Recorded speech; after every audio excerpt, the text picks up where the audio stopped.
उत्तर प्रदेश में आतंकवाद विरोधी दस्ता यानी एटीएस का बड़ा दावा सामने आया है। बताया जा रहा है कि मुजाहिदीन आर्मी नाम के संगठन से जुड़े 4 लोगों को अलग अलग जिलों से गिरफ्तार किया गया है।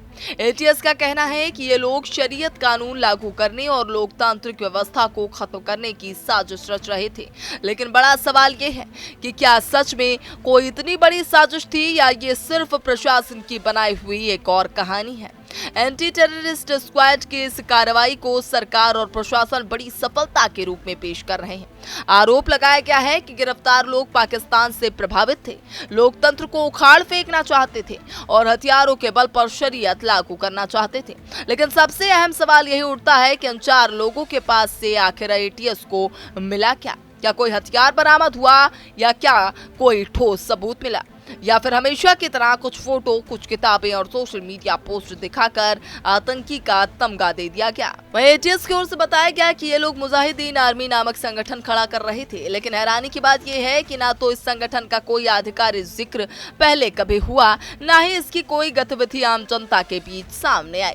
तो फिर अचानक एटीएस ने कैसे इस काल्पनिक संगठन की खोज कर डाली? क्या ये महज एक राजनीतिक स्क्रिप्ट नहीं लगती? सरकार और प्रशासन इस तरह की कार्रवाइयों को जनता के सामने सफलता की तरह परोसते हैं, लेकिन हकीकत यह है कि आम आदमी की समस्याओं, बेरोजगारी, महंगाई, किसानों की दिक्कतें से ध्यान हटाने के लिए ऐसे ड्रामे रचे जाते हैं। आतंकी पकड़ने का दावा करके प्रशासन खुद को कड़क और सतर्क बताने की कोशिश करता है, जबकि आम जनता समझ चुकी है कि इन गिरफ्तारियों के पीछे कितना सच और कितना दिखावा छिपा है। आतंकी संगठन बनाकर लोकतंत्र गिराने जैसी बातें सुनने में भले ही डरावनी लगती हों, लेकिन जमीनी हकीकत यही है कि ऐसे मामलों में 4-5 लोगों को पकड़कर मीडिया में हल्ला मचाया जाता है।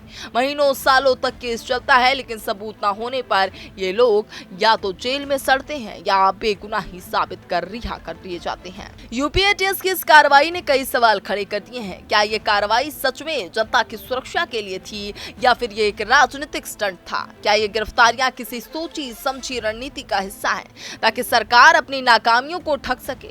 आतंकी संगठनों के नाम पर आम जनता का डर बढ़ाना प्रशासन की पुरानी रणनीति रही है, लेकिन लोकतंत्र में सबसे बड़ा सवाल यही है कि क्या प्रशासन को अपनी ताकत का इस्तेमाल लोगों को सचमुच बचाने के लिए करना चाहिए या फिर डर का माहौल बनाकर राजनीति चमकाने के लिए। Bureau report TV 100।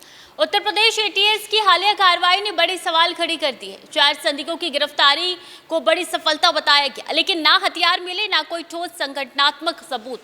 Mujahideen army जैसे अज्ञात नाम का अचानक सामने आना जनता के संदेह को और बढ़ाता है। एटीएस का दावा है कि ये लोग शरीयत लागू करने और लोकतंत्र को उखाड़ फेंकने की साजिश रच रहे थे। लेकिन क्या सच में इतनी बड़ी साजिश थी या ये सिर्फ प्रशासन की तैयारी की हुई कहानी है? मुजाहिदीन आर्मी का कोई पहले उल्लेख नहीं, कोई सार्वजनिक गतिविधि नहीं, फिर अचानक एटीएस ने इसका पता कैसे लगाया?